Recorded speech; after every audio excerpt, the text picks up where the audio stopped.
Good afternoon, everybody. Welcome to our Senate Committee on Education. Today is Wednesday, April 7, and we are happy to be here. I'm sorry about the delay. I would like to call this meeting to order. Clerk, could you please call the roll? Chairperson Cano? Yes. Senator Gallo? Yes. Senator Quezada? Yes. Senator Calkin? Yes.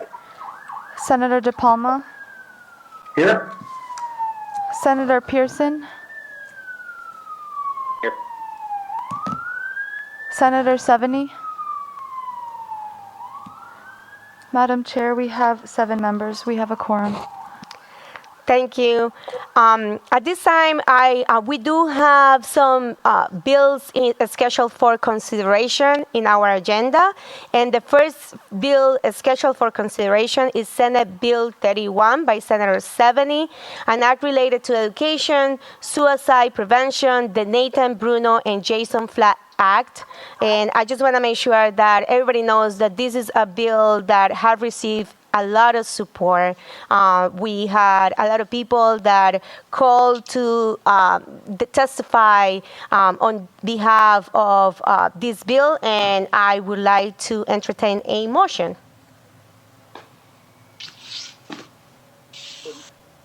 I believe Senator Seveney was making a motion. We couldn't hear you, Senator Seveney. I'm sorry, can you hear me now? Yes, we can. Okay. I move passage to the floor. Second. Second. Motion to move passage made by Senator Seveney, seconded by Senator DiPalma and Quezada. Clerk, can you please call the roll? Chairperson Cano? Yes. Senator Gallo? Yes. Senator Quezada? Yes. Senator Calkin? Aye. Senator DiPalma? Yes. Senator Pearson? Senator Seveney? Madam Chair, we have 7 in the affirmative. And this bill has passed to the floor. The next item in the agenda is Senate Bill 79 by Senator Ruggiero, an act related to education, which removes the requirement that the scholarship program cease with the enrollment of the high school graduating class of 2021 at the Community College of Rhode Island. And I will entertain a motion to passage. So moved. Second. Motion to pass is made by Senator Gallo, seconded by Senator DiPalma, Quezada, and Seveney. Clerk, can you please call the roll? Chairperson Cano? Yes. Senator Gallo? Yes. Senator Quezada? Aye. Senator Calkin? Aye. Senator DiPalma? Yes. Senator Pearson? Senator Seveney? Madam Chair, we have 7 in the affirmative. And this bill, Senate Bill 79, has passed to the floor. Our third bill in the agenda for consideration is Senate Bill 287 by Senator Gallo, an act related to education, establishing a class size maximum for kindergarten through grade 2, which mandates public education classroom size to be limited to 20 students per kindergarten through grade 2. And I will entertain a motion for passage. So moved. Motion made by Senator Gallo, seconded by Senator Quezada. Clerk, can you please call the roll? Chairperson Cano? Yes. Senator Gallo? Yes. Senator Quezada?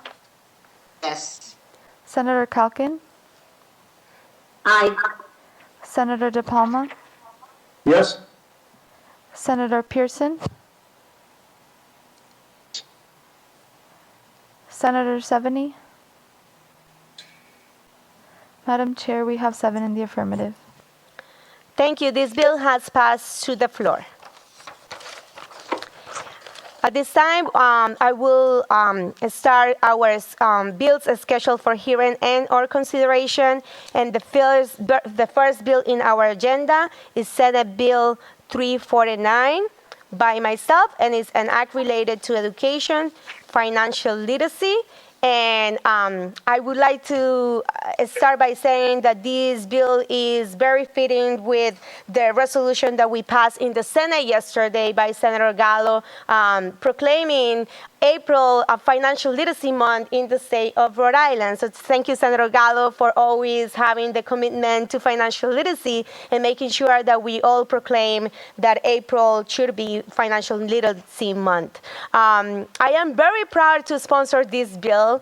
My full-time job is in a financial institution, and I have seen firsthand how people are impacted when they do not have an understanding of how the financial system works.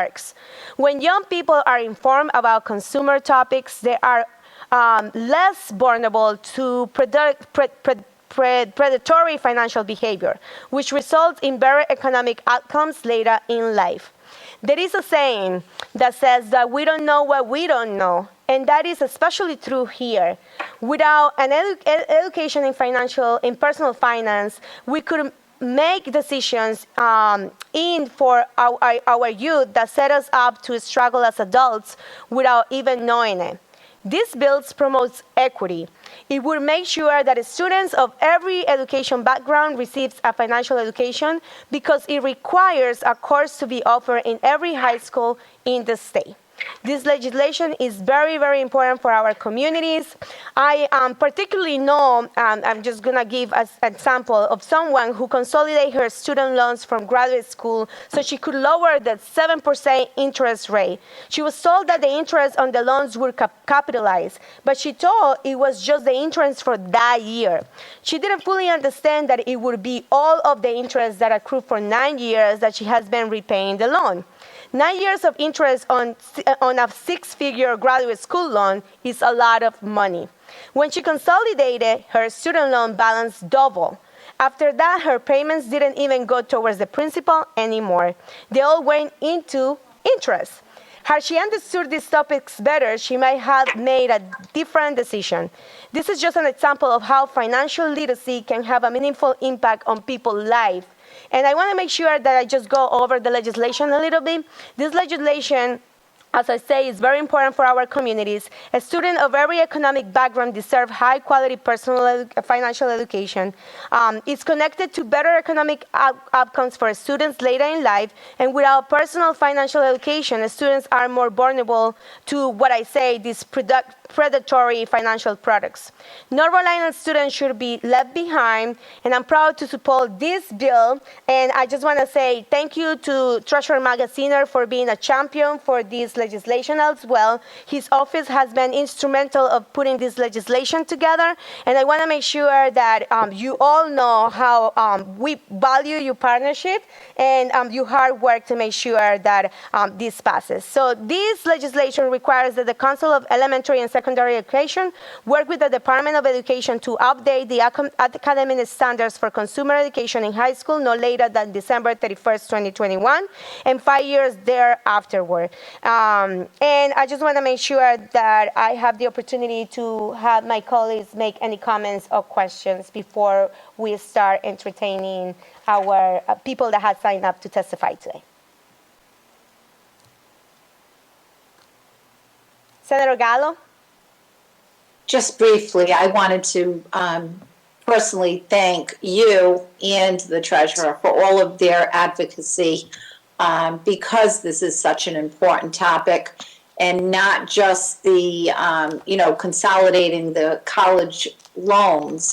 Beyond that, just all those stories that we've heard through the years of how, like even in grammar school and high school, how it helps. So I just want to say thank you for everything that you both are doing, and it's nice that the more people we can gather, the more important of an impact that we can make. So thank you. Thank you, Senator Gallo. We really appreciate your commitment.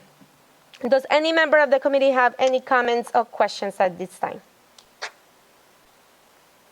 That being none, it is my pleasure to welcome to Senate Education Committee to the Treasurer of the State of Rhode Island, Mr. Seth Magaziner. Thank you and welcome to the Education Committee. Thank you, Madam Chair. Can you all hear me okay? Yes, You have we thumbs can. up? All right. Well, thank you, Madam Chair. I want to start by thanking you and commending you for your commitment to financial education. Ever since you arrived in the Senate and even prior to that, financial education has been one of your top priorities, and it's because you understand from your work and from your constituents the impact that this can have. So I want to thank you for your partnership and your leadership on this issue. Personal finance education is absolutely vital to setting young people up on a path to success. The research is clear that when students have access to personal finance education, they are more likely later in life to have higher credit scores, lower debt, and a lower likelihood of ever taking out a payday loan.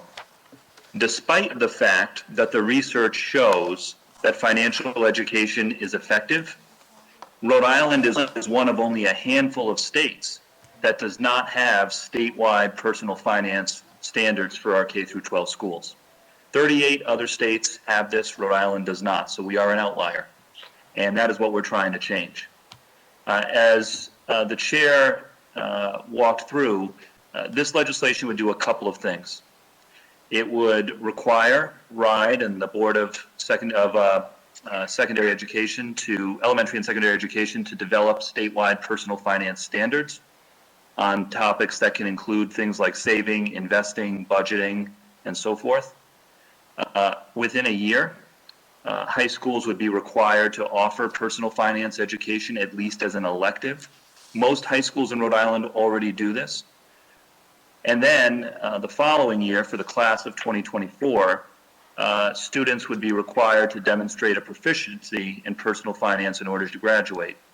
Now, we offer, and we worked with RIDE, we worked very closely with educators and with RIDE to make sure that this bill offers educators a lot of flexibility in how to deliver this instruction and how to judge proficiency. So that it can be a standalone class. It can be that personal finance is integrated into another math or social studies class. Students can demonstrate proficiency by completing a class, or by taking a test, or by doing a project under the guidance of an educator. So we give educators at the school level the flexibility to implement this as they best see fit. The other thing that we are sure to do in this legislation is to ensure that those educators have the resources and the training that they need to deliver this instruction. And I should have said at the outset, I'm a former public school teacher myself. I taught 3rd and 4th grade. I did teach personal finance to my 4th graders. You can start young. And so I'm very aware of the fact that it's not the right thing to just put mandates on teachers without giving them the tools and the training in order to execute on it. So this bill would require RIDE to make resources available to teachers that align with the standards, and to provide professional development opportunities as well. So this bill, or a version very similar to it, passed through the Senate 3 years ago. We thank you for that support. Last year, we got jammed up because of COVID, but we hope that this year, the third time will be the charm, and we will get this through the Senate again and through the House and on to passage, because our students deserve it. So I want to thank you all for your consideration. Thank you, Madam Chair, for your leadership and your advocacy. And I know a number of you other committee members were co-sponsors of this bill as well, and I thank you for that. I'm happy to take any questions, but I thank you all for your consideration. Thank you so much, Treasurer, for your partnership, your commitment, and for so eloquently explaining this legislation. I would say that I'm very proud that the Senate has passed previously this legislation, and we have gotten bipartisan support. I want to give a shout out to Senator Paulino, which I know that will join us later, which has been also a champion of financial education and has been a co-sponsor of the bill since day one.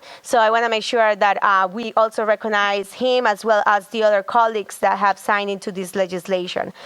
One thing that I also like to say, Treasurer, is that you're right. Professional development and training for teachers is very important. And I do know that you have lead the effort to make sure that this legislation have also some resources available so that the teachers feel that they have some support and backup. And not only that, I think that when we support our teachers, we invest in our students as well. So this is very important, and thank you so much for doing that.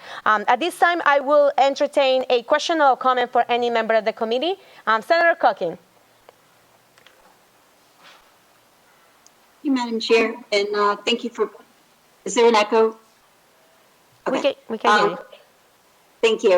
Thank you for putting in this legislation, and to Mr. Treasurer, I think it's really important and some really good skills that can come out of this.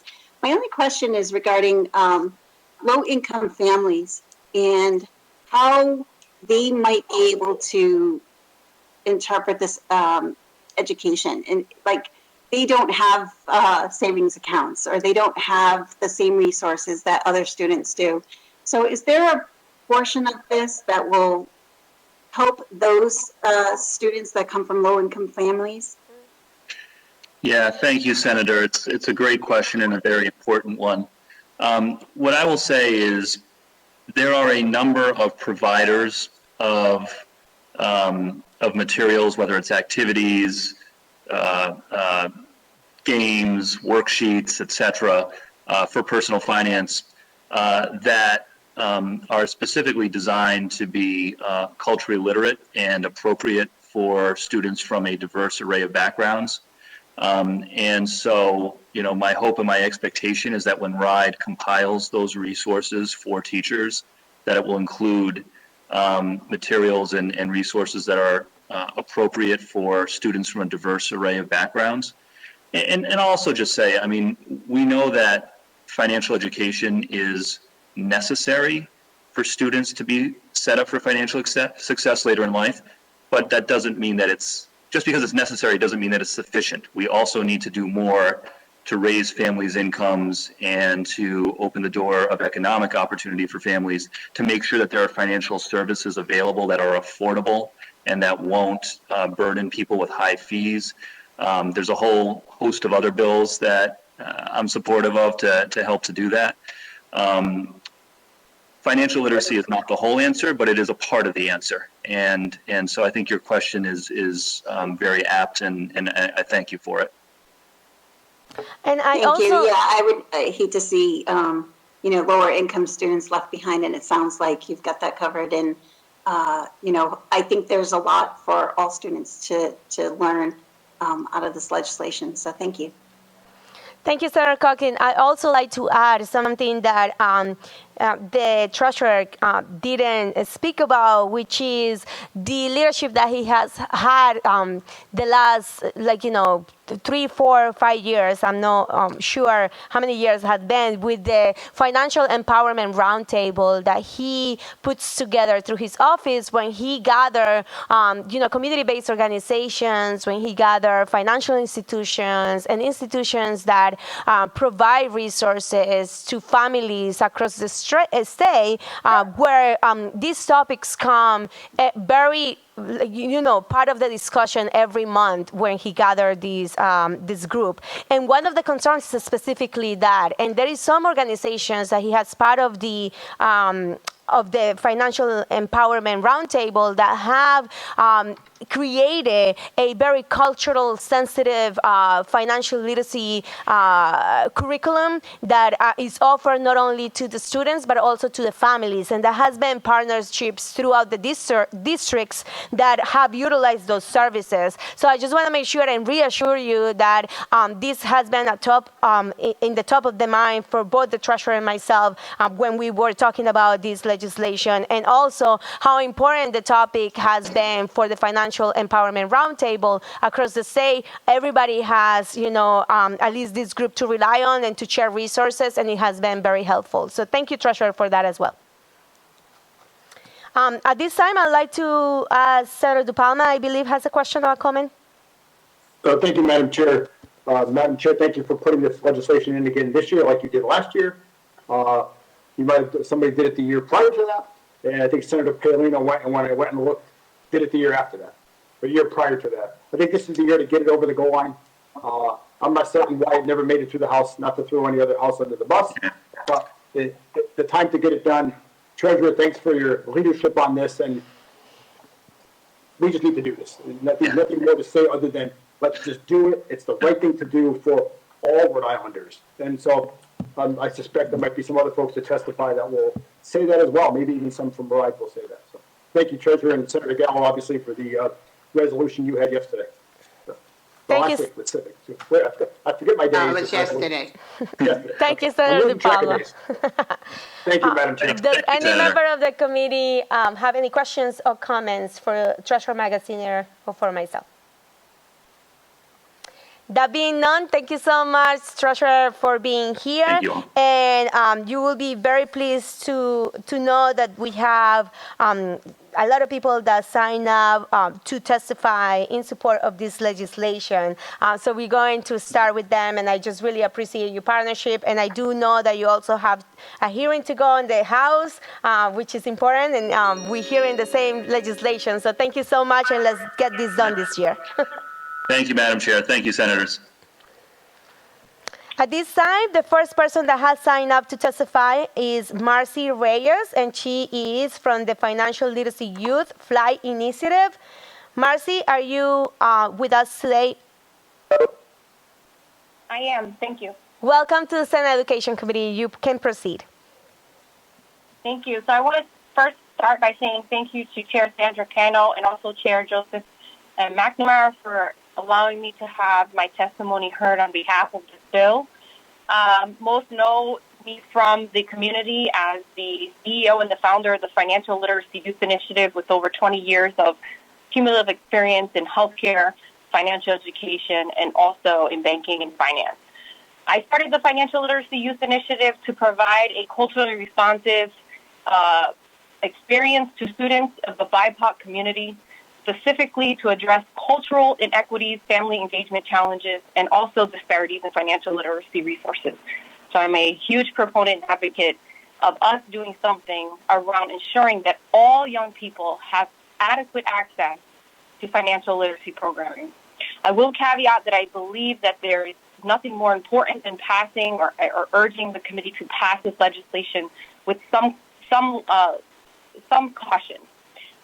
One of the things that I've noticed is that the need for culturally responsive education is now more than ever, and ensuring that our educators have that training to ensure that culturally responsive education is facilitated in a way in which creates equity is very important. I can tell you that from my own experience with working with students, making sure that the people that stand in front of them understand them, know them, see them. The other caution is that the language, though it provides modality in the way that we allow students to profess adequacy in this field, I would urge to reconsider that language for some level of consistency, whether it be a semester-long program or some other type of adequacy around some consistency in programming. I say this because it will create continuous inequities if this is not the case. And those inequities are the biggest concern. The idea is that we are passing this bill with the intent to ensure that all students have adequate, equitable access to financial education, not just any education, equitable education. I will lend this last bit to the committee, and then I will yield the rest of my time. But I will say that it is more important than ever that our teachers are feeling confident in training on this material, and that they are also required to have a certain level of training, and that also has some consistency to ensure that all educators are approaching this with the highest efficacy as they provide this education to our young people, especially our BIPOC communities, which tend to adhere to the largest amount of inequities around access to this information. So I thank you for your time. I appreciate you hearing my words on this, and I will yield the rest of my time. Thank you. Thank you so much, Ms. Reyes, for your testimony today. Does any member of the committee have any questions or comments for Ms. Reyes? That being none, we really appreciate you calling in today. Thank you. Next person that has signed up to testify is Richard Garland from North Keystone Senior High School. Richard, are you with us in the Education Committee today? Yes, I am. Thank you. Welcome, and you can proceed. Good, thank you. Good afternoon, Chairperson Cano, and distinguished members of the Senate Committee on Education. Thank you for allowing me this opportunity to support Senate Bill 349 for the mission of ensuring that all Rhode Island students have access to personal financial education as a standard. My name is Rich Garland. I'm a teacher at North Kingstown High School for the past 10 years for personal finance, international business, and microeconomics. I'm also the State of Rhode Island's Financial Educator of the Year for 2017 and one of the members of Treasurer Magaziner's Empowerment Roundtable. However, prior to teaching, I served in the private sector for 34 years before retiring, where I was the executive responsible for competency strategy for consulting and technology delivery services worldwide in the technology sector. Now, I mention this given there is a significant impact this bill will have on both the economy of Rhode Island households and on the state. So let me start by saying first, as an educator, I represent the district of North Kingston High School at this committee meeting. And within the district, we've had been very successful in enabling our students for financial literacy from the middle school upwards, but as an elective. And so at the high school, on average, we offer roughly 400 to 500 students per year at the personal financial education, the majority of which certify via the Treasurer's Financial Scholars Program, and they also are awarded college credit from Rhode Island College. We continue to grow in the offering, adding more teachers to the mix, given it's recognized by parents and students the importance of financial literacy. So the growth is organic. Recognizing the need, last year, prior to the pandemic, we with support from our district committee, North Kingston set the goal of making personal finance a required course for graduation by 2024. And it's not just because of this bill. So I offer this example of growth to emphasize the point that passing of the bill in question is also being driven by demand by the public we serve. Now, lastly, as a former manager in the private sector, I prefer to have my employees focused on excellence to the customer and not on whether they can make the next mortgage payment, the next rent payment, or the next credit card payment because of repeated use of minimum payments, or whether they can eventually retire comfortably. This isn't achievable without first addressing financial literacy for personal wealth. So again, I thank you for this opportunity to support such an important bill on behalf of our future leaders, our young learners across Rhode Island.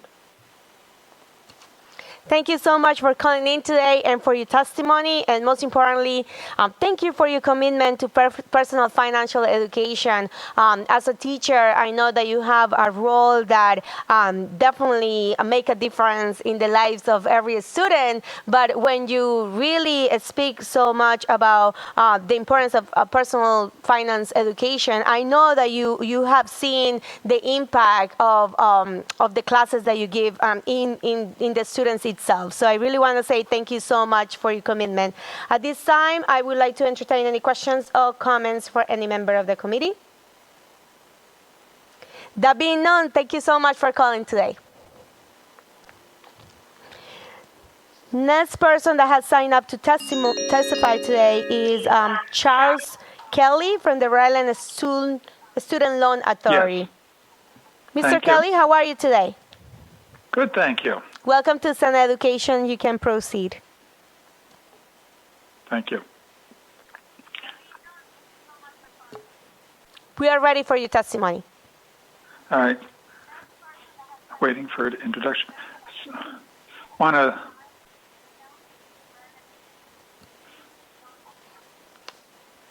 Thank you, Madam Chairperson. And this is Charles Kelly. I'm the Executive Director of the Rhode Island Student Loan Authority and the College Planning Centers of Rhode Island. And I am very pleased today to be here in support of Senate Bill 349. Both the Rhode Island Student Loan Authority and I have been longtime advocates of financial literacy, as I know you have been, and members of the committee that have sponsored this bill. Particularly, we've worked with Senator DiPalma, Senator Gallo, and Senator Pearson in the past on student loan and financial literacy issues. And I'd also like to commend Treasurer Magaziner and his staff, Sharon Rose and Leanne Burns, for their dedication to promoting financial literacy. The Rhode Island Student Loan Authority has one of the lowest default rates in the country, and we give credit to a great deal of that to the counseling we do of our borrowers on financial literacy and not over borrowing. And we have been doing financial literacy presentations at high schools and colleges for 20 years, and what we have seen is a very great need for additional education in financial literacy matters. So this bill, while others may say, well, is it really needed? Yes, we see firsthand the lack of knowledge in basic financial literacy skills. So we commend you all and urge the passage of this bill. I'm a CPA and CFA and fortunate to have some financial literacy skills, but more people would know about financial literacy, would get into less trouble, would earn more, improve their credit scores, all the things the treasurer said, as well as probably borrow less on student loans. And there would be less of an issue with student loans if students, high school seniors, parents even, were more financially literate on how to properly fund an education. We have a Knowledge for College scholarship, which we would commend that anybody take a look at, and it has sort of an education in financial literacy with the incentive of getting a scholarship to incentivize people to learn about financial literacy. And I would not want to take too much time of the committee, but again, thank you for doing this, and it is a very important effort. Thank you so much, Mr. Kelly, for calling in today and for your testimony. At this time, do we have any member of the committee with any questions or comments for Mr. Kelly? That being none, thank you so much for calling today. Next person that has signed up for testimony today has been Andy Andrade from RIDE. Yes, thank you, Madam Chair. Can you hear me? Yes, we can. Welcome to Senate Education. Thank you very much, Madam Chair. RIDE very much supports this legislation, and we have to start by commending you, Chair, for your advocacy here for introducing the bill. I'm glad you mentioned Senator Paolino because we've worked with him over the years, and of course with our treasurer. The treasurer and Commissioner Infante Greene have worked on this extensively. We've been to many of his roundtables and absolutely appreciated his dedicated support for this, and hopefully this will be the year that this will happen. Again, the Commissioner believes that financial literacy education is a critical component of the student's learning, and we are committed to looking at formalizing this again through our graduation requirement. We're looking to open up the Rhode Island graduation requirements, hopefully to include financial literacy, and we'll be speaking with key stakeholders this spring to get ideas on how best to get results for our students. And actually, this legislation, as the Treasurer says, we love the fact that it is so flexible. It gives districts the flexibility that's needed to fulfill the requirements. Again, for instance, the bill talks about successful completion of a class, successful completion of a project, or an assessment, or again, a demonstration of proficiency approved by the council. So this, again, gives districts graded and needed flexibility and gives students several options. So finally, there was a question about consistency throughout the state. By going and looking at the graduation requirements, this will provide consistency throughout the state, and we look forward to working with Chair Cano, the Treasurer, Senator Paolino, and other key stakeholders as we move forward. One thing I do want to mention that we do have great national standards on financial literacy, and the Council for Elementary and Secondary Education endorsed those standards in 2015. So those national standards have been available to districts since then, and we have a lot of materials on our website to be a resource for districts, and we will continue to be. Thank you. Thank you, Mr. Andrea, for your testimony, and I'm very happy to hear about those standards. Does Sure. any member of the committee have a question or a comment for Mr. Andrea? Madam Chair, Senator DiPalma. very quick, I just want to thank Andy for being here again, and Ryan for supporting this 4 or 5 years in a row now, and hopefully this will be the year that it gets over the goal line, Andy. So thanks for being here. Thank you, Thank Senator. you. Thank you so much for the support, Mr. Andrea. Anybody else have any comment or question for Mr. Andrea at this time? That being known, thank you so much for calling in. Thank you. Next person that has signed up for public testimony has been Matthew Peter Takitsky from East Greenwich High School. I'm sorry, how do you pronounce your last name? Oh, Taktaken. Oh, thank you so much, and welcome to the Education Committee. Thank you so much. You can proceed.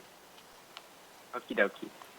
Hello, everybody. I hope you had a chance to enjoy the wonderful weather we had this morning. My name is Matthew Taktaken, and I graduated East Greenwich High School this last June. Currently, I'm a student on a gap year, but I'm also a realtor, a tutor, and a freelance graphic designer.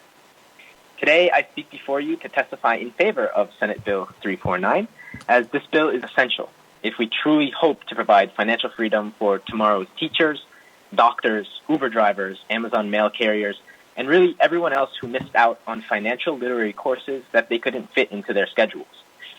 As of December 2020, it was reported by CNBC that 64% of millennials were living paycheck to paycheck, that 26% do not have a stable income, and about a third have opened up a new credit card since the pandemic has started.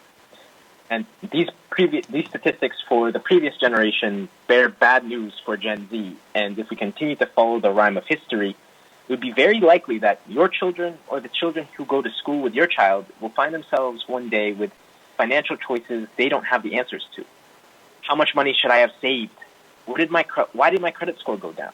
Or contributing to an IRA now earns you how much when you retire? Before taking financial literary classes at my high school, I wanted to be a doctor. My mind, my soul, and my parents' bank account were really set on me going to medical school. However, after seeing the way you can plan with money in my own teacher's personal finance class, I made sure that later in life I would have enough to get by. And it was also after seeing that when it comes to earning money, there is no one path to success that I eventually decided to become an entrepreneur. The benefits of personal finance and financial literacy to me is not just financial freedom for the individual, but also the chance for smart people to build things. Greater financial literacy, in my eyes, can offer a new path for many and help grow our economy more than if someone like me were to just become another doctor or lawyer or banker in Boston, San Francisco, or New York. Using just the past year as an example, I've been fortunate enough to start a tutoring business with 2 other classmates on a gap year, right in my very town of East Greenwich. And I know that with more people following in an entrepreneurial path, which this bill will accomplish, Rhode Island and the United States can not only see a massive revitalization, but also immense economic growth. So I thank you all today for the chance to speak in support of Senate Bill 349. Thank you so much, Matthew, for your great public testimony today. I do believe that it is the case that you presented with yourself and the impact that financial education has in you. That is really why we're doing this. I also want to say congratulations on your tutoring business. Really exciting, and we're really looking forward to continue following your success. So at this time, I'd like to open any questions or comments from any committee member for Matthew. That being known, Matthew, thank you so much for calling in today. Thank you so much. Next person that has signed up for testimony today is Penelope Diana Tejada, and she is calling from the North Kingston High School. Penelope? Hi, good afternoon, Madam Chairwoman and distinguished members of the Senate Committee. How are you today? We are doing great. How are you doing? Good, thank you. You can proceed. I'd I'd like to thank you for allowing me this opportunity to support Senate Bill 349 and the mission of ensuring that fellow students like me have guaranteed access to personal finance education. As you know, my name is Penelope Tejada, and I'm a junior at North Kingston High School. In my experience with the financial literacy program at my school, I've had the opportunity to gain critical skill and the ability to authentically apply that skill given dedicated teachers that have increased my confidence in financial preparedness as I prepare for college, career, and life. My peers and I share the same belief that the key to our success as independent earners is for every high school student in the state of Rhode Island to have access to the same educational opportunities for financial literacy. Senate Bill 349 represents a promise for the future, and over the past several years, I've had the pleasure of knowing some of the people involved with the Rhode Island Jumpstart Coalition and the drive for financial literacy on our behalf, including Ms. Devano, Mr. Garland, and many other dedicated educators who care for our lives and our future. In North Kingston High School's required democracy class, students are required to participate in a financial presentation that demonstrates the means for effecting change as an active and engaged citizen in society. In recent years, reflected in their project presentations, there's been a trend where students consistently express the need for personal finance to be taught prior to graduating. Leaving high school unprepared for the real world, financially enabled, is a daunting fear that many students have. I'm extremely grateful to have had the opportunity to take personal finance early in my academic career. I'm confident that I am better equipped to achieve independence without a dependence on debt I cannot manage. The topics areas listed are the right topics for students to learn prior to entering the real world. Money touches everything, and at the young age of 18, students are left to make decisions from graduation to retirement. These two tasks and all that are in between, like buying your first house, getting married, and having children, will be directly impacted by students' financial knowledge and money management skills. I am thankful to receive exceptional teaching and am in support of each personal finance and consumer economic topic of study listed in this bill. In the same way that Rhode Island, among many other states, requires new drivers to complete driver's education before going out onto the road, we too should require students to be financially literate before they enter adulthood. I join my peer students in advance appreciation for the opportunities and benefits this legislation will provide. Thank you for your time and consideration. Thank you so much, Penelope. I really want to commend you for your amazing testimony today and just say students like you that really care about the success of other students around the state really made me have hope for the future. And you say that this bill provides some promise for the future, and I do believe, as you do, that it is important to prepare every student for the real world when it comes to giving those tools financially. So thank you so much for your great testimony. We really appreciate you calling in, and it's because of students like you that we're doing this. At this time, I'd like to ask any questions, any member of the committee, if you do have any question or comment for Penelope. That being none, thank you so much, Penelope, for calling, and I hope you have a great, successful rest of the year. Thank you, madam. At this time, next person in the list is Susan Greenhalgh, and she's calling for herself in support of the legislation. Susan, welcome to the Education Committee. Hello.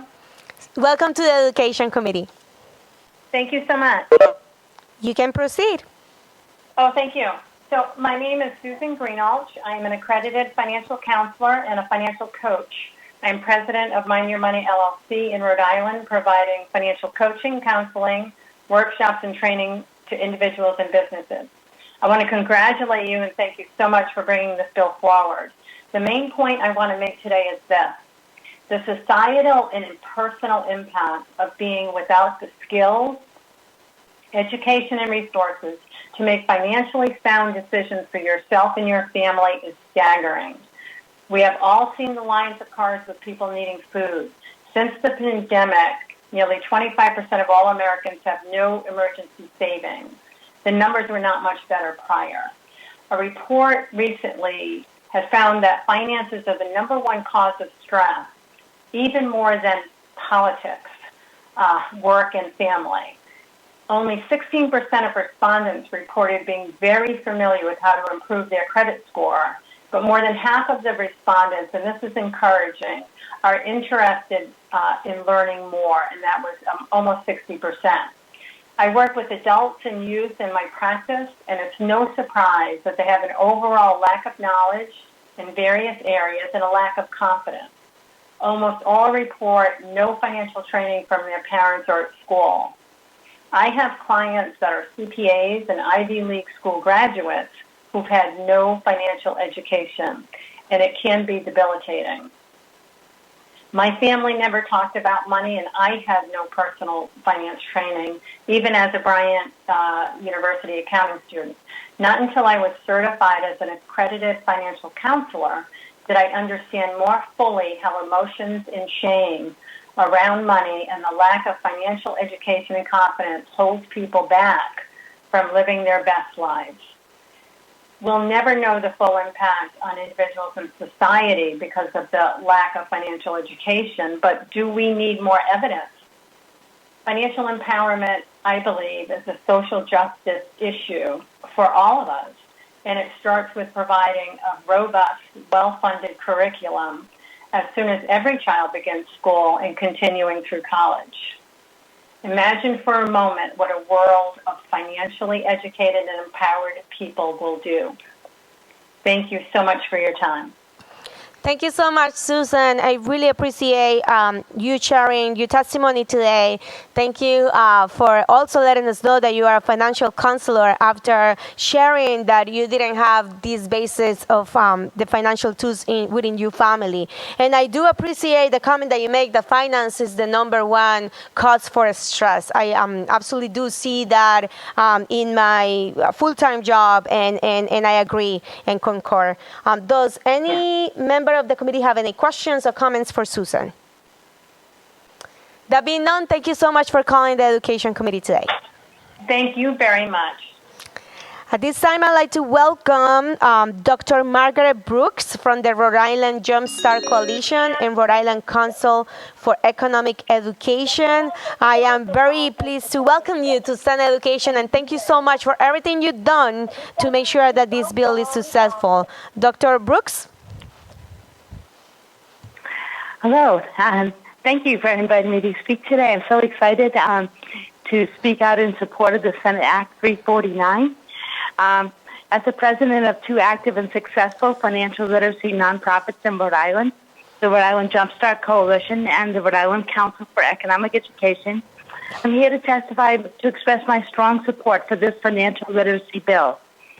I believe financial literacy is critically important for every Rhode Islander, especially in today's uncertain economy.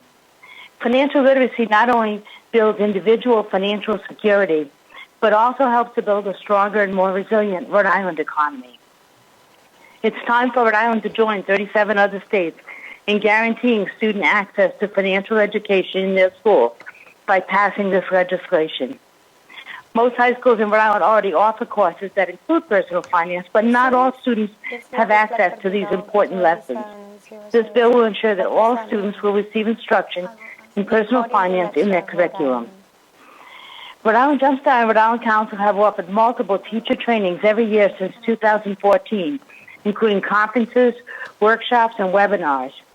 We partner with Fidelity Investments, Next Gen Personal Finance, Council for Economic Education, and others to offer these free professional development opportunities to teachers. Our training programs are always very well attended, and over the years, more than 1,400 educators have participated.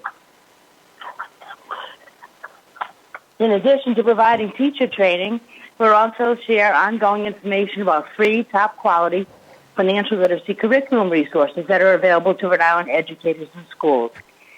We look forward to continuing to provide free financial literacy training and access to curriculum resources to Rhode Island educators in the years to come. And as a final point, please note that Rhode Island is now at the forefront of financial literacy. Rhode Island Jumpstart has just been recognized as the 2020 to 2021 State Coalition of the Year for our efforts to advance financial literacy across our state and region. The passage of this key legislation now will further highlight our state's leadership in supporting full access to financial education for our students. All students deserve access to financial knowledge and skills that will help them to succeed in life. I urge the committee to vote yes on Senate Act 349. Thank you for your support, and happy Financial Literacy Month. Thank you for all. Thank you, Thank you so much, Dr. Brooks, and really congratulations for your efforts statewide and throughout the region to make sure that everybody has full access to financial literacy and education. Really appreciate your commitment, and at this time, I'd like to open any questions or comments for any member of the committee. That being known, I just want to say thank you so much again, and happy Financial Literacy Month. Thank you. Next person that has signed up is Anita Bruno, and she has signed up for herself.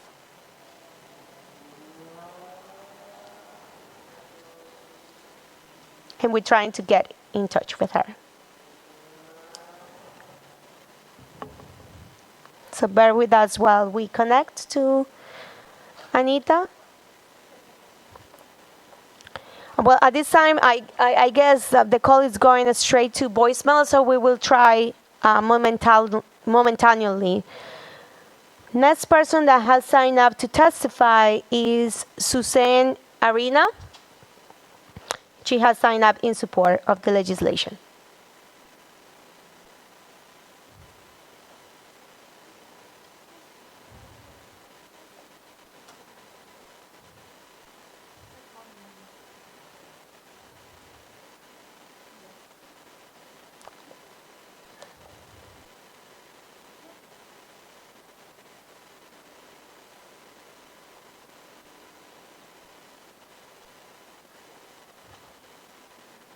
Bear with us while we try to get to her at the moment.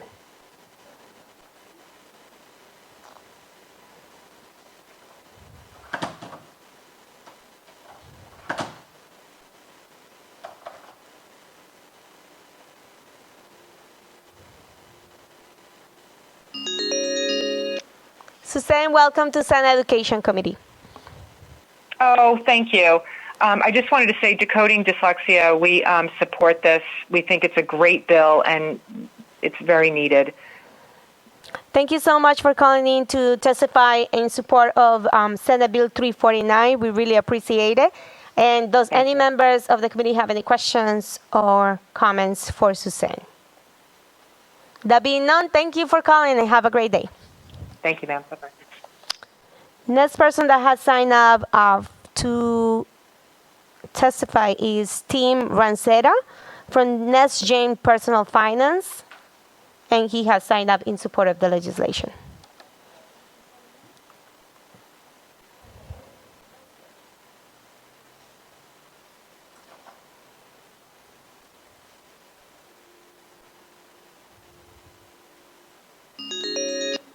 Good afternoon, Tim. Welcome to Senate Education Committee.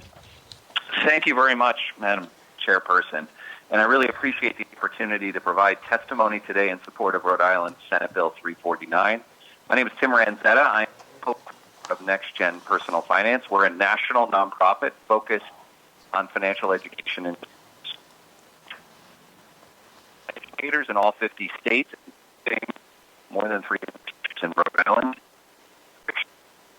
Margaret Brooks loves the fact that her Rhode Island Jumpstart Coalition was named State Coalition of the Year. Her work is so into developing teachers and creating magic opportunities for teachers to collaborate. Similar to Rhode Island, we're seeing incredible momentum across the nation behind financial education. So we're currently tracking 25 state legislatures that have bills very similar in nature to SB 349, expanding access to financial education. So there's two things I want you to remember from my testimony today. So first of all, as several of your earlier commenters mentioned, who gets access to financial education is a social justice issue. So for example, today in Rhode Island, our research finds that 15% of students across the state attend a school that guarantees they will take a one-semester personal finance course before they cross the graduation stage. What SB 349 will do is it will ensure the other 85% are served, and that zip code will not be destiny when it comes to financial education. There was a question raised earlier about the importance of educating lower-income students and their families. Having spent the past decade as a volunteer teacher in a low-income community, what's amazing about this course is that if you teach the students well, they're bringing those lessons home to their parents. How do I know? The parents have reached out to me. So there is a phenomenal opportunity there. Secondly, Rhode Island teachers are up to the challenge of teaching this course. You've already heard from some of them today as well as from their students. Rich Garland, Pat Page, Joy Tavano, just to name a few. In one of the most challenging years for educators ever, we have seen more than 100 Rhode Island teachers invest over 2,000 hours in their own professional development at our workshops. And I can tell you, again, we're reaching a national audience. The Rhode Island teachers really stand out for their passion and for their qualification to teach this subject. So in closing, Rhode Island has a chance to really send a signal to the nation and become the 8th state, the first in the New England area, to guarantee that every student crossing that graduation stage in 2024 will take a one-semester personal finance course, which will give them the financial skills they need to thrive in the future. Thank you for the opportunity to address you today. Thank you so much, Tim, for your testimony today. And I agree, this is a social justice issue. And I also want to make sure that we give a shout out to the teachers, like you said, Pat Page and Richard, which we already heard earlier today, and many other teachers in Rhode Island that are saying yes and ready to teach financial education and that have been already taking that on themselves. So just thank you so much for mentioning that, and thank you so much for everything that you do as well. At this time, I have Senator Calkin have a question for you.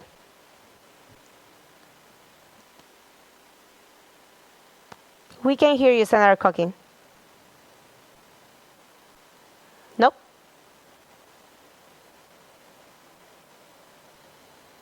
Can you hear me now? We can. Yes. Okay, thank you. Just a comment. I wanted to thank you very much for expressing your experience working with low-income students and families. I think it's important for us to hear that. So I was glad to actually have somebody who has some experience with that testify. So thank you for that. Thank you. Thank you, Senator Calkin. Does any other member of the committee have a comment or a question for Tim? That being none, Tim, thank you so much for calling in today. Thank you. Next person that has signed up to testify is Jennifer Sahadi in support of the legislation. And Ms. Clark had told me that she hasn't responded back to our call, so we'll try her later. At this time, I'd like to welcome Jack Jakovich, and he's calling from himself in support of the legislation. Jack, welcome to Senate Education Committee. Thank you so much for having me today. I'm really grateful for you all considering this bill. I think it's a great initiative, and I just want to show my support. So I'm a senior at East Greenwich High School, and I had the privilege of taking a personal finance class 2 years ago in my sophomore year, and I can say it has been instrumental in becoming an adult, and as a student who's looking at colleges right now, looking at how to finance my education, looking at everything from the total cost of college to the different interest rates on debt. It's been instrumental, and I think all Rhode Island youth deserves that opportunity, and this bill is a great step towards giving access to everyone in the state to a personal finance education. I can say that it's truly helped me from everything from managing my expenses to saving from my job, and being able to evaluate and transact in society. We live in a modern, in the 21st century, you really need to have this toolkit that personal finance classes give to students to be able to, evaluate the world. So whether you're buying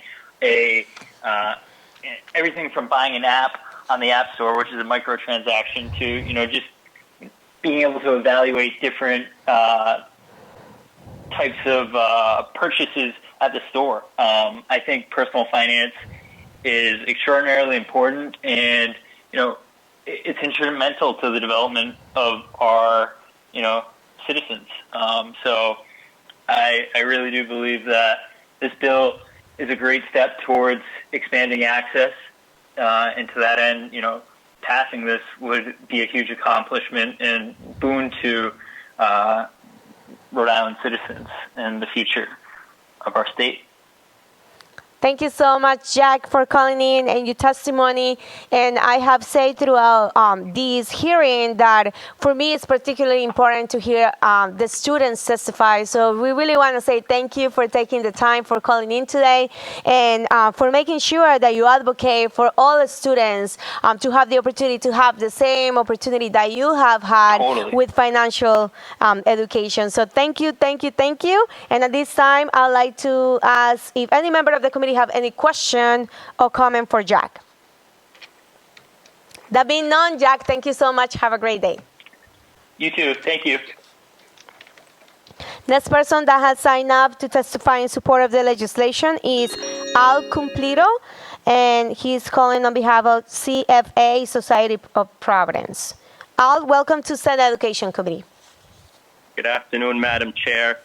Just want to start by thanking you and thanking Treasurer Magaziner for all the work you do to promote financial literacy throughout the state.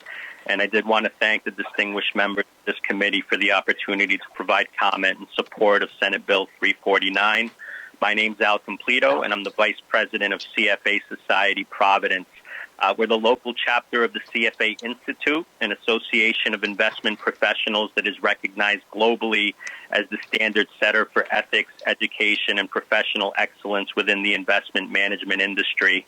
Our local membership includes various professionals involved in the field of finance and investment management who view financial education as a natural extension of our corporate and social responsibility. The dismal state of financial literacy and financial capability across the country is well documented, and while 37 states have emboldened financial literacy efforts by guaranteeing access to personal financial education in their public school curriculum, we do find it disheartening that Rhode Island is still not one of them, but are hopeful that this will be the year that changes. And while we take solace in the incredible work that many organizations across our state are doing to expand financial literacy throughout our communities, many of those who've already testified here today, that alone is simply not enough. Requirements play an important role in ensuring equitable access to personal financial education across all communities, but especially throughout our low-income communities. Pursuing wealth creation without financial understanding is simply not possible, as wealth is not a substitute for understanding, but rather a byproduct of understanding. And it's why we support this bill as a meaningful step towards addressing issues of income inequality here in Rhode Island. Compelling research also supports the notion that high school may very well be the best time to achieve impact with financial literacy due to the patterns that are developed throughout this period.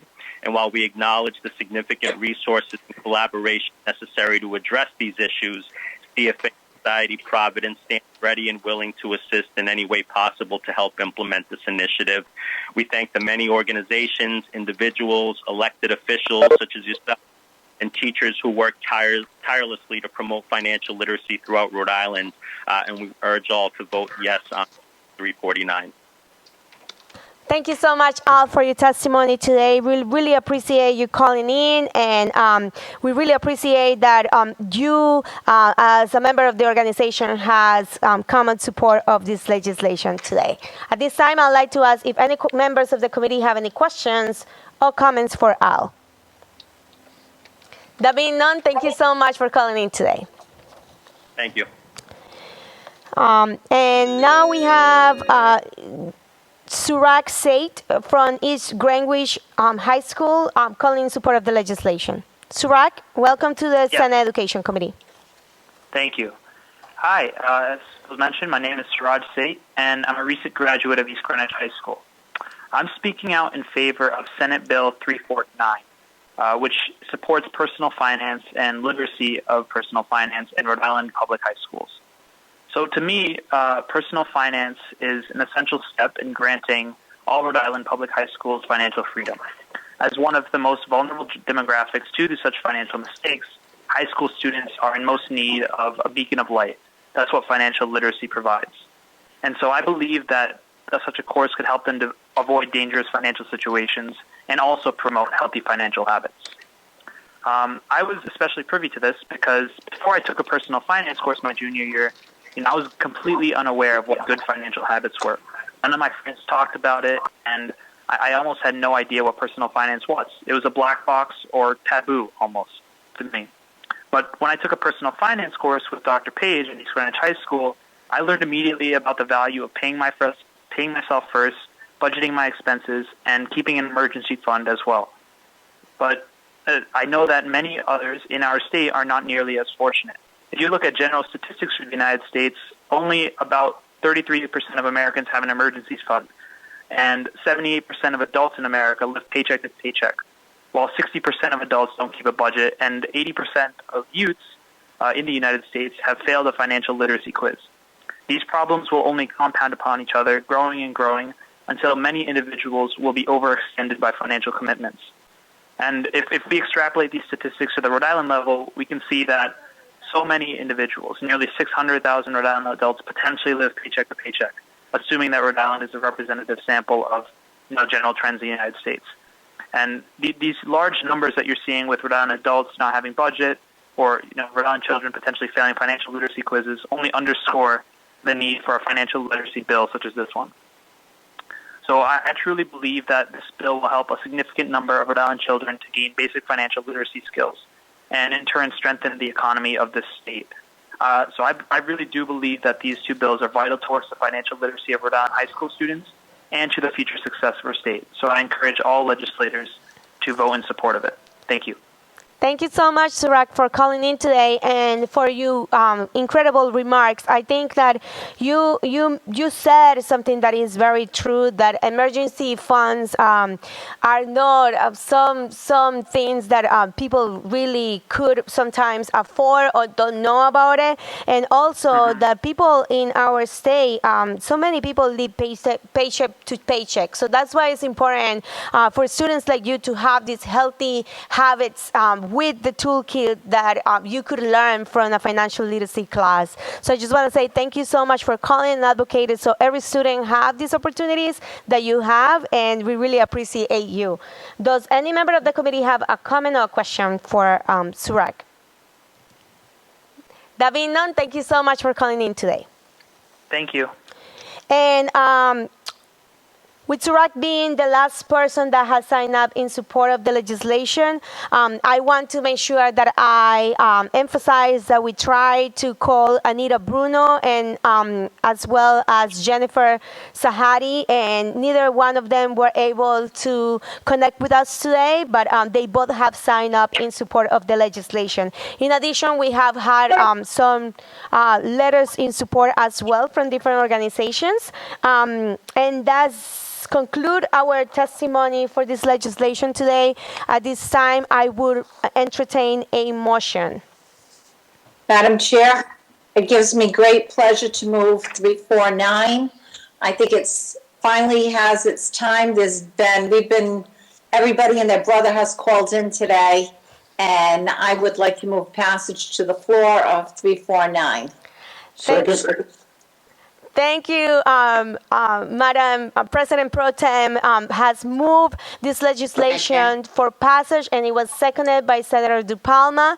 I just want to say thank you so much for everybody that came to call to testify, but also that this legislation has passed twice in the Senate, and we're really hoping that this third time is the charm, and we have some support from the House to make sure that this becomes law.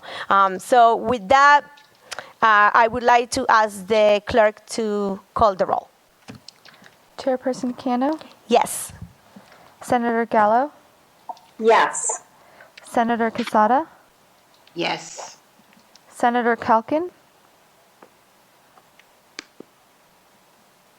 Senator DiPalma? Yes. Senator Seveney? Yes.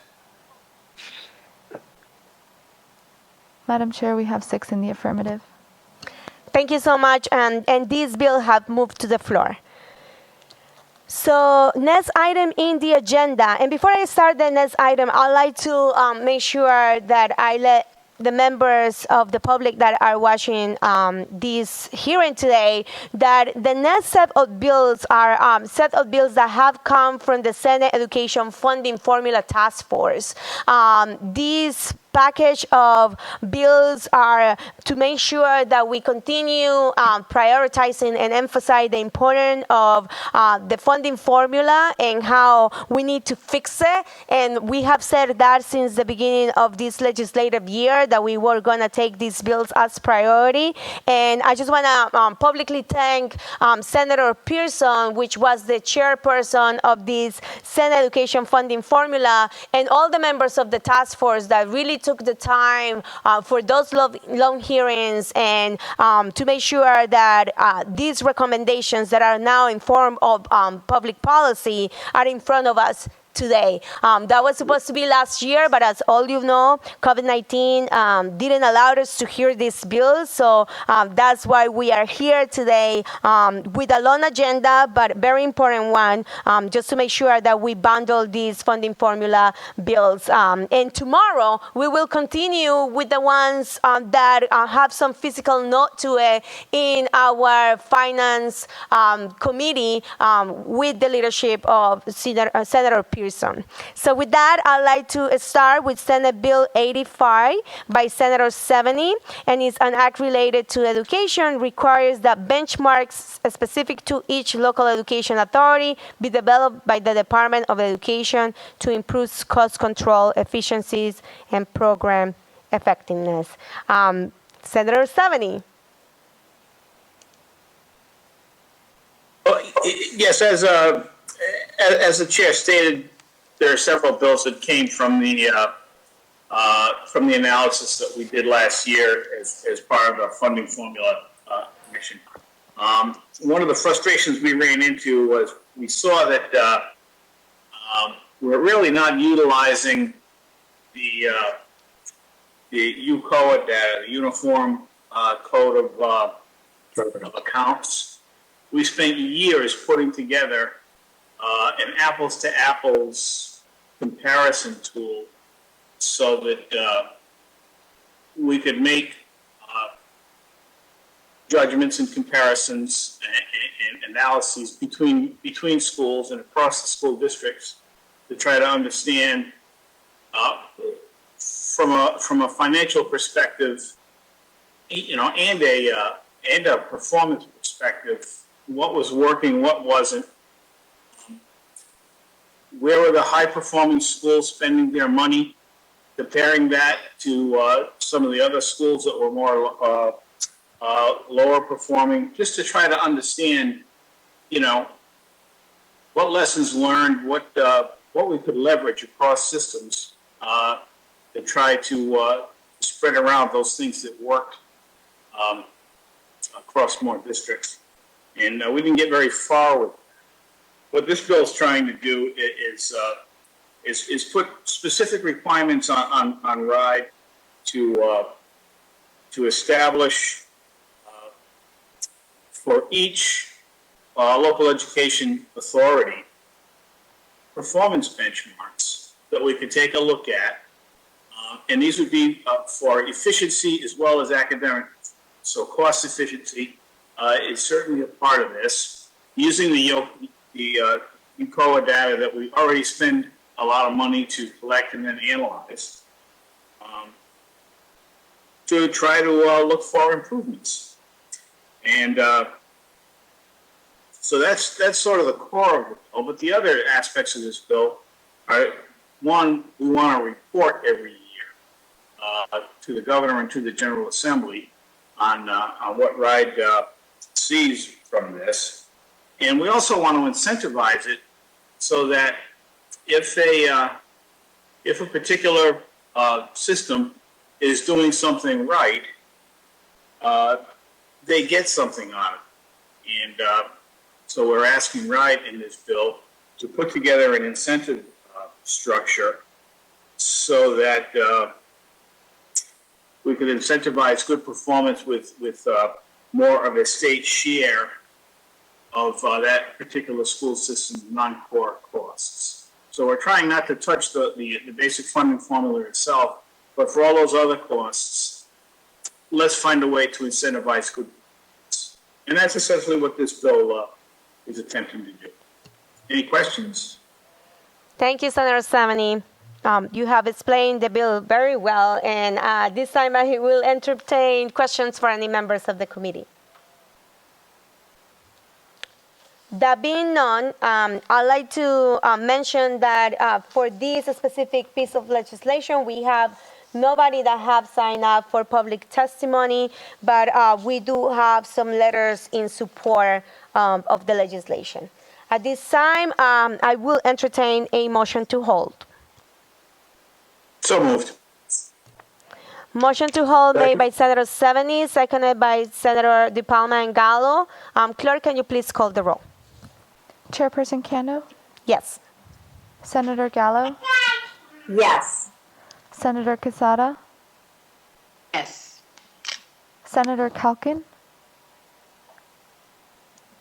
Senator DiPalma? Yes. Senator Seveney? Yes. Madam Chair, we have 6 in the affirmative. And the bill have moved to hold for further study. Next bill in the agenda is Senate Bill 90 by myself. And I'd like to say that this is one of the bills, that, like I mentioned, that came out from that Senate Education Funding Formula Task Force. And this bill, when the funding formula was created, it intentionally provided additional money for high-need students. At the time, high-need students generally meant students who needed more support because they came from economically disadvantaged families. Now we understand that there are many reasons that the students can need more assistance in education, and one of which is because they are English language learners. This bill adds English language learners as one of the triggers for additional funding for high-need students. At this time, I'll ask if any members of the committee have any questions or comments. That being known, we do have some people that have signed up to testify for this specific bill. And the first person that has signed up to do public comment is Lindsay Paiva in support of the legislation. We're trying to connect with her at the moment.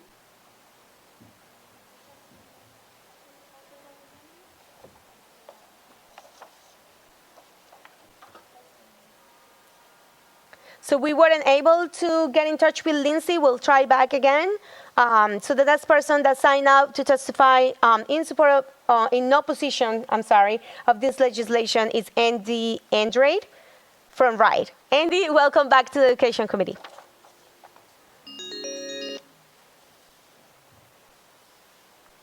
Welcome, Andy. Thank you, Madam Chair, members of the committee. Andy Andrew from RIDE. As the chair mentioned, these are recommendations of the task force, and really one of the most important decisions to be made when designing a funding formula is the funding which provides the additional support for students, for low-income ELL students and students with IEPs. If you remember, during the original process of designing the formula, the committee chose one data point to identify students in need, which is eligibility for free and reduced lunch. And this decision to use one measure was debated extensively. As you know, many of the funding formulas in the country use weights in their formula, and weights could be given to individual categories such as ELL and students with IEPs. I think the bottom line is that I think we're at a point now where we absolutely need to revisit the funding formula. I think that the task force chaired by Senator Pearson laid a great foundation to move forward. And I think a lot of the bills that you're hearing today and we'll be hearing in finance tomorrow have a lot of merit, should be looked at extensively.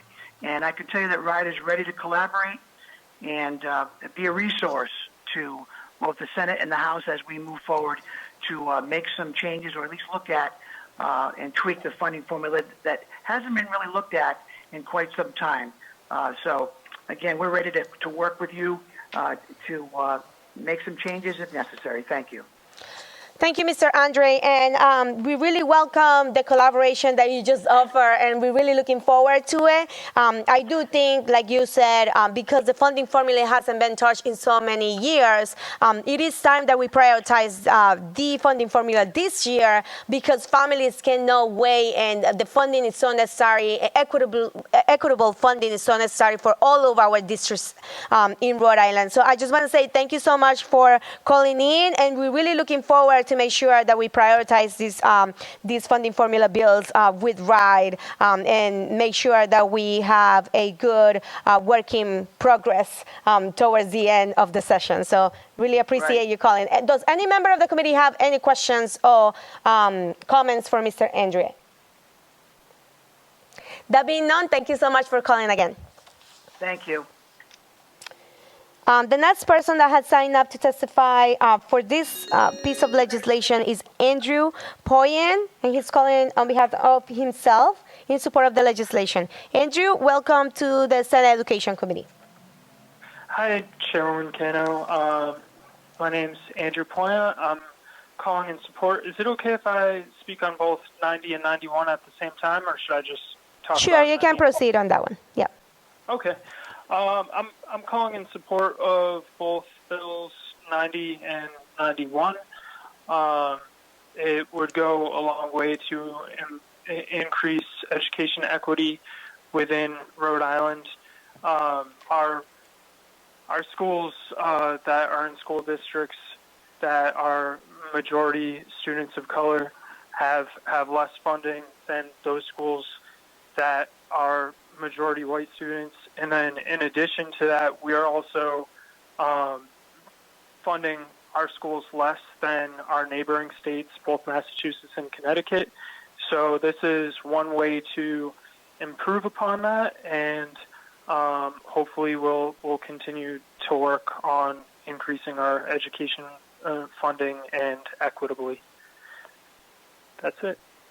Thank you so much for calling in today. I think it's very important, and what you say it is true to why, or the reason why we're doing this. We want to make sure that we have equity in education with all students in Rhode Island, and especially the students of colors that haven't gotten so much of that aid.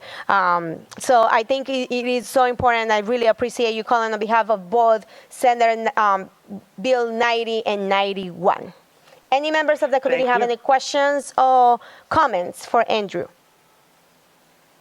That being none, we really appreciate you calling. And the next person that has signed up in support of this legislation is Erin Papa from the Coalition for Multilingual Rhode Island. Erin is not answering at this time, but we will try to call her back in 1 second. So we'll move with the next person that has signed up, which is Paige Close Parks from the Rhode Island Kids Count, has signed up in support of this legislation. And thank you, Paige, and welcome to the Senate Education Committee. Paige? Hello, yes. Hi, Madam Chair, members of the committee. Thank you for the opportunity to testify today. Rhode Island Kids Count would like to voice its support for Senate Bill 90. Rhode Island has taken a number of steps to ensure that all children have access to high-quality education that they need to succeed in school and life. And some of the key steps that have been instituted include the education funding formula. And that formula was later improved to include funding for the additional needs of multilingual learners. However, we know that more support is still needed in this area. The demographics of students in Rhode Island public schools have become increasingly diverse since the funding formula was instituted. In the last 10 years, the number of multilingual learners has nearly doubled. And we know that multilingual learners are an incredible asset to our state, but our research and data show that we still have a lot of work to do to support those students. The disparities in academic outcomes by language status are well known by this committee.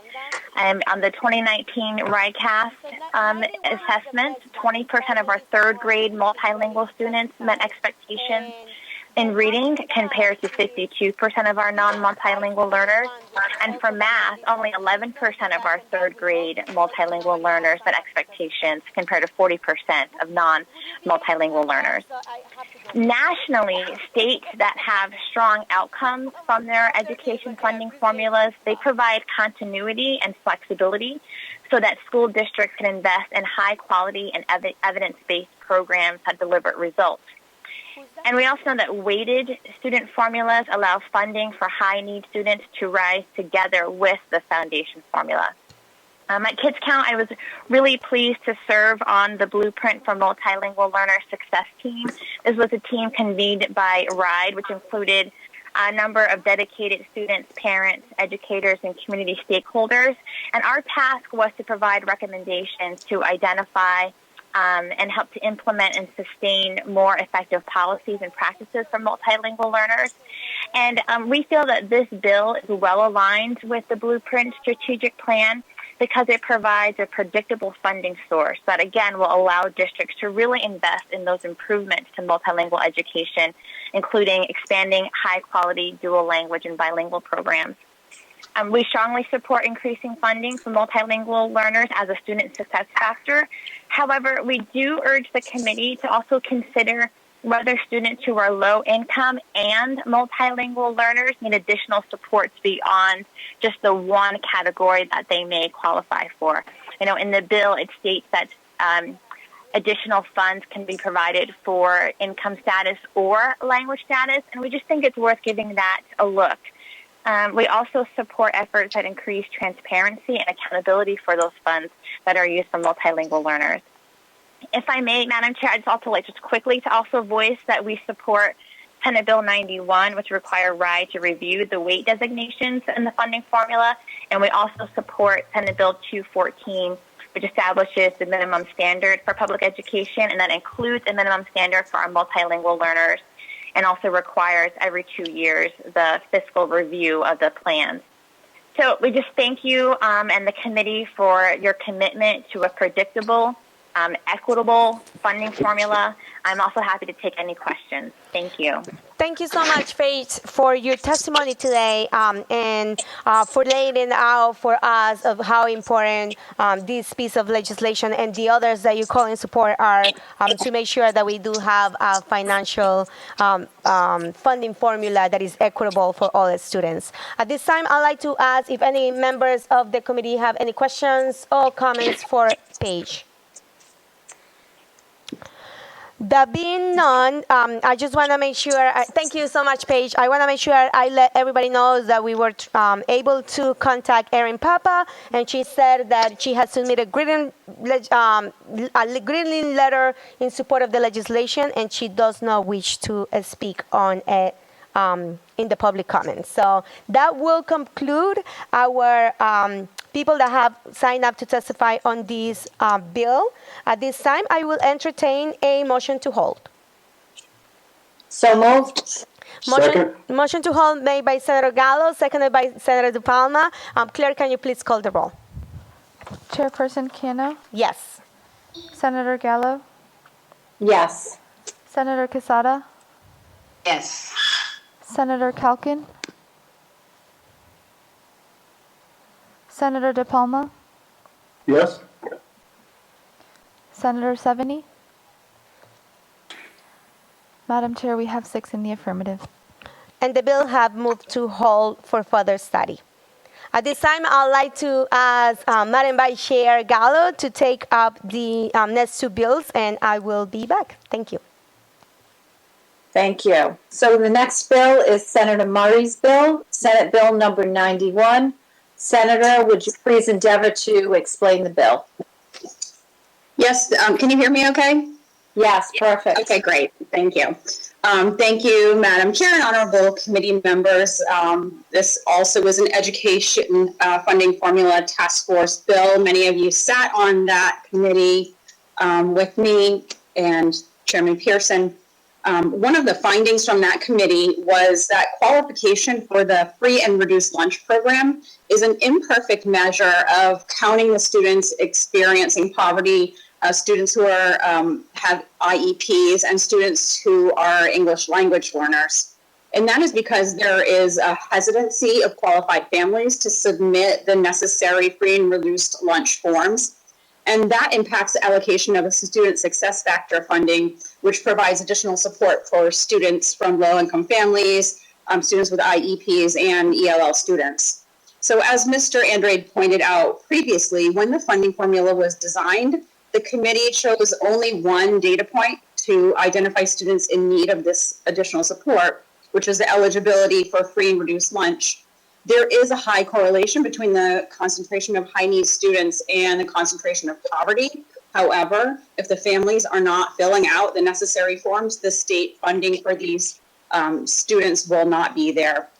So one of the recommendations of the committee was to expand the trigger for providing the student success factor funding to include students having identified as IEP and ELL, and repurpose funding to support this need. This bill requires a review by the Department of Elementary and Secondary Education of the formula components used to compute the aid needed to support those high need students. Perfect. I concur with you. I know being in the school system, especially once you get to middle school and high school, there are so many students that are hesitant. Their families are hesitant to fill out the proper paperwork. So it definitely is a problem. Is there anybody here to, any of the members of the committee that would like to speak on this bill? No. Okay. There is nobody here today that is signed up to speak on it. So do we have a motion to hold? So moved. Moved and seconded. You have reached 4. Okay. Could the clerk please take the roll? Senator Gallo, Yes. Senator Quezada, Yes. Senator Calkin, Senator DiPalma, Yes. Senator Seveney, Madam Vice Chairperson, we have 5 in the affirmative. Great. So that will be held. The next bill that we'll be taking up today is Senator Murray's bill number 571. Senator Murray? Thank you, Madam Chair. So another of the findings of the Education Funding Formula Task Force was that categorical funding has not been funded as designed. That categorical funding for high-cost special education students, as we heard earlier, and transportation was intended to provide additional resources for needs beyond the core funding formula and for certain high-cost items. However, these categories have not been appropriated as designed, increasing those core funding gaps as local dollars are used to supplant these costs. One of our recommendations was to fully fund the high-cost special education and transportation categorical aid. And I can tell you, having representing Woonsocket, that our transportation costs are very high due to the high number of children in DCYF care.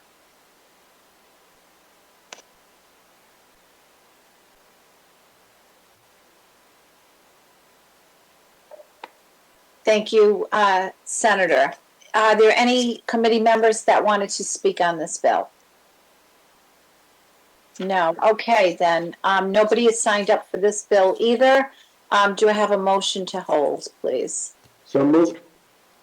Second. Moved and seconded. Will the clerk please take the vote?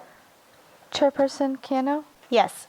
Madam Vice Chairperson Gallo, Yes. Senator Quezada, Yes. Senator Calkin,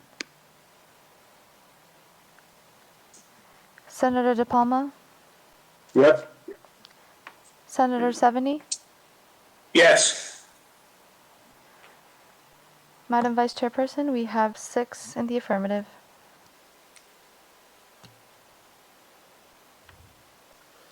Thank you, Vice Chairwoman Gallo, for taking the last bill. This bill has moved to hold for further study.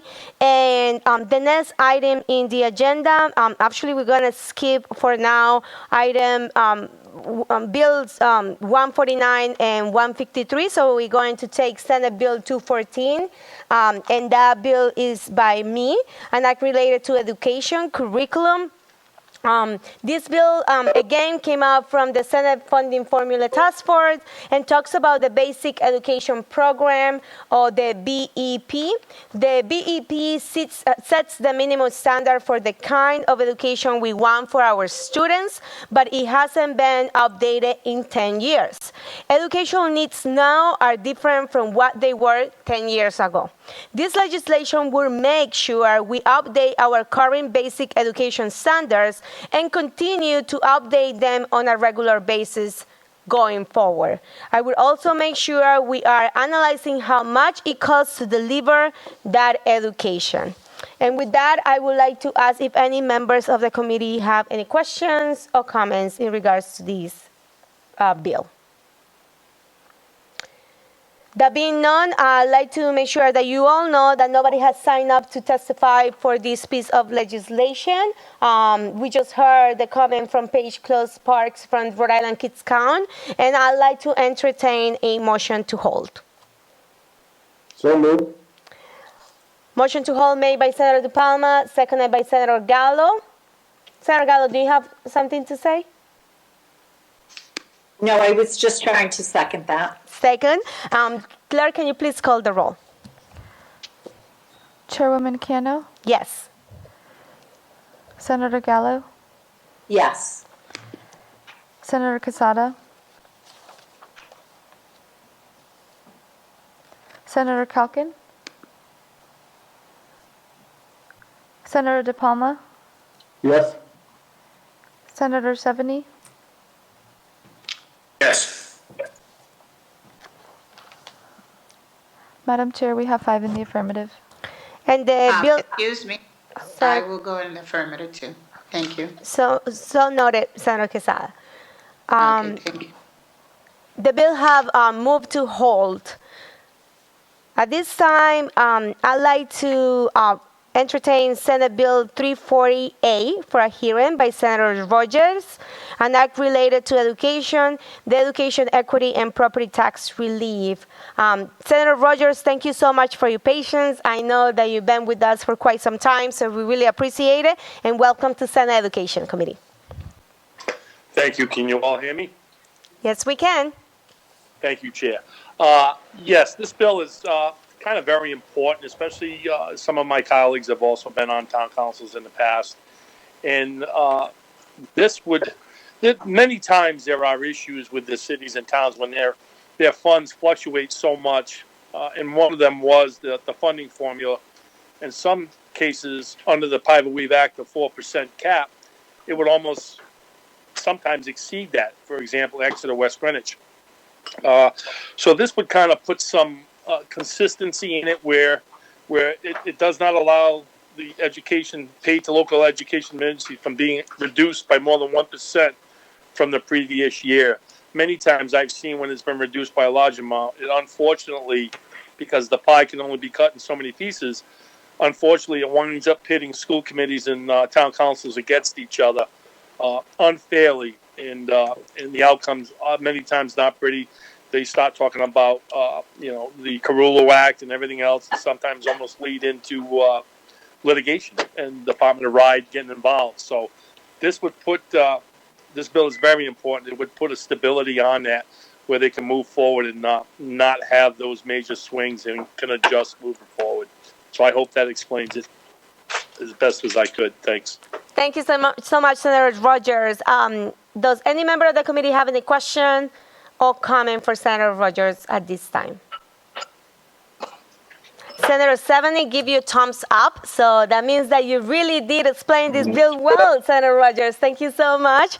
At this time, I'd like to let members of the committee know that nobody has signed up to testify for this bill, so I would like to entertain a motion to hold. So moved. Second. Motion to hold made by Senator Seveney, seconded by Senator Quezada. Can the clerk please call the roll? Chairwoman Cano, Yes. Senator Gallo, Yes. Senator Quezada, Yes. Senator Calkin, Senator DiPalma, Yes? Senator Seveney. Yes. Madam Chair, we have 6 in the affirmative. And this bill have moved to hold for further study. Next up in the agenda is Senate Bill 353 by Senator DiPalma. Senator DiPalma. Thank you, Madam Chair. The bill you have come before you also from the task force, and it's pretty straightforward. As you'll see in the bill, annually, the information, the data needs to be submitted regarding average daily membership both on October 1st and December 1st. That's been in place for some time now. What this seeks to do, and we heard this by several folks who testified as part of the task force a year and a half, 2 years ago, whenever it was. And clearly, I remember very vividly, Superintendent Germain came and spoke to us. She talked about how the numbers had gone up from September to October. And then when you really looked at the numbers, the change, not the absolute value, was about 100 plus. But the total change was like 200 plus. Because of some students come, they're transient. Some only come for learning English, and then they drop out to do other things. But what this seeks to do is if your enrollment has gone up by 25 students with your October 1st update, it looks to establish a budget to address that. If the total budget for the state for all those students isn't made available, whatever budget is made available would be prorated across the cities and towns for that. So that's what it seeks to do, is to try and address the variability and changes that happen after school starts. But when October 1st comes around and you've come to somewhat of a quiescent state of how many students have actually joined that weren't there at the start of school, whether it was before Labor Day or after Labor Day. Thank you so much, Senator DiPalma. Really appreciate the explanation. At this time, any member of the committee have a question or comment for Senator DiPalma? That being none, I would like to also make sure that you all know that nobody has signed up to testify for this piece of legislation, and I'd like to entertain a motion to hold. So moved. Second. Motion to hold made by Senator DiPalma, seconded by Senator Seveney and Quezada. Can the clerk please call the roll? Chairwoman Cano, Yes. Senator Gallo, Yes. Senator Quezada, Yes. Senator Calkin, Senator DiPalma,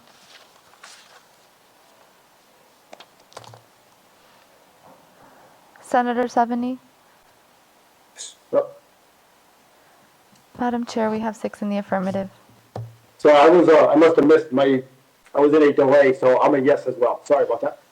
Thank you, Senator DiPalma. So noted. The bill has been moved to hold for further study.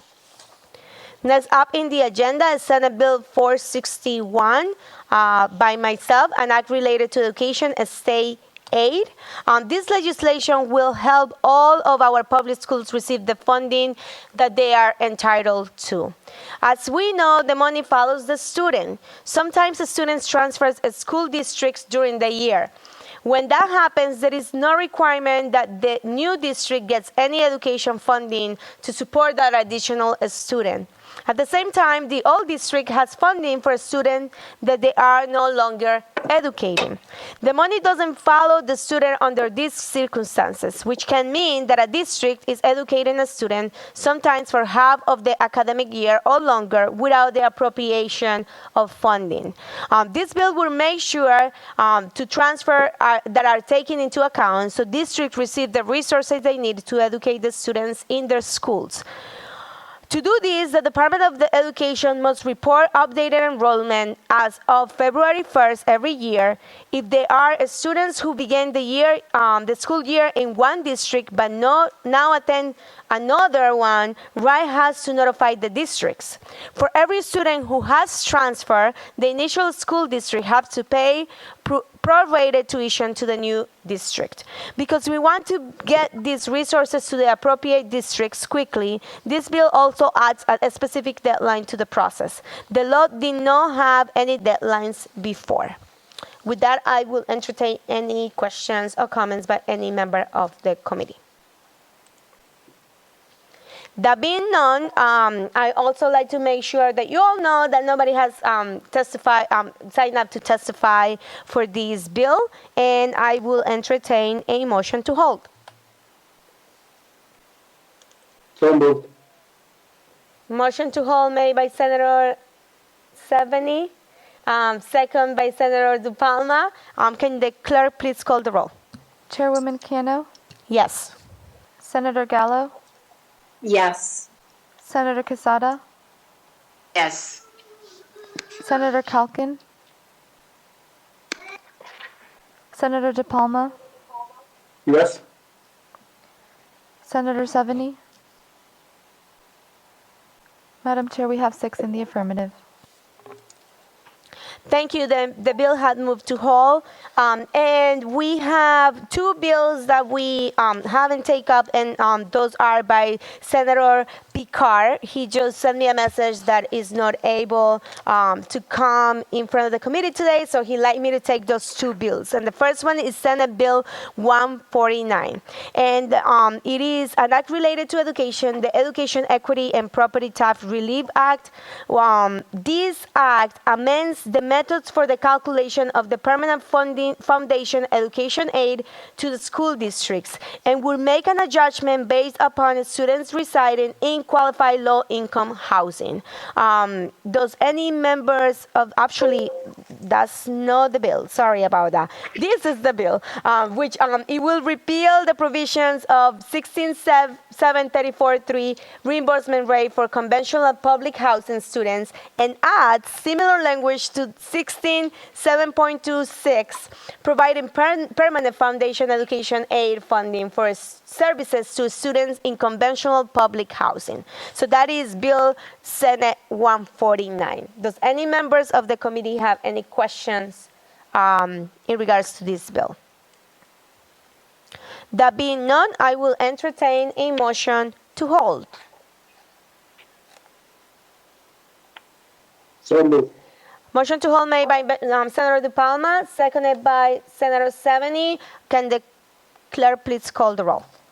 Chairwoman Cano, Yes. Senator Gallo, Yes. Senator Quezada, Yes. Senator Yes. Calkin, Senator DiPalma, Yes. Senator Seveney. Madam Chair, we have 6 in the affirmative. Thank you. The bill has moved to hold for further study.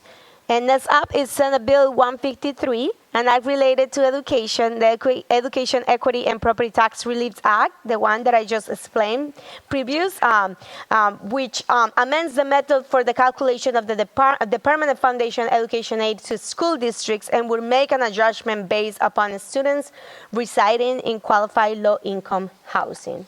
Does any member of the committee have any questions or comments in regards to this bill? Nobody has signed up to testify on these 2 bills. At this time, I will entertain a motion to hold. So moved by Senator Seveney, seconded by Senator DiPalma. Can you please the clerk call the roll? Chairwoman Cano, Yes. Senator Gallo, Yes. Senator Quezada, Yes. Senator Calkin, Senator DiPalma, Yes. Senator Seveney. Madam Chair, we have 6 in the affirmative. And the bill have been moved to hold for further study. I just want at this time thank every member of the committee for your input today and for the great hearing. I'd also like to say to members of the public that it is crucial that you continue to follow these funding formula bills tomorrow in the Senate Finance Committee. We have more funding formula bills that have come out of the recommendations of the Senate Education Task Force for the funding formula. As we've been saying throughout all this legislative year, these are priority bills to make sure that we have equity in for all students in our districts in Rhode Island in the funding. So we're very looking forward to bring some of these bills back for consideration and make sure that the ones that have a fiscal no receive one, so we can figure this out, and hopefully the House also take up on some of these issues with us. At this time, I would like to entertain a motion to adjourn. So moved. Motion to adjourn made by Senator Gallo, seconded by Senator Seveney. All in favor? Aye. Thank you so much. Have a great afternoon.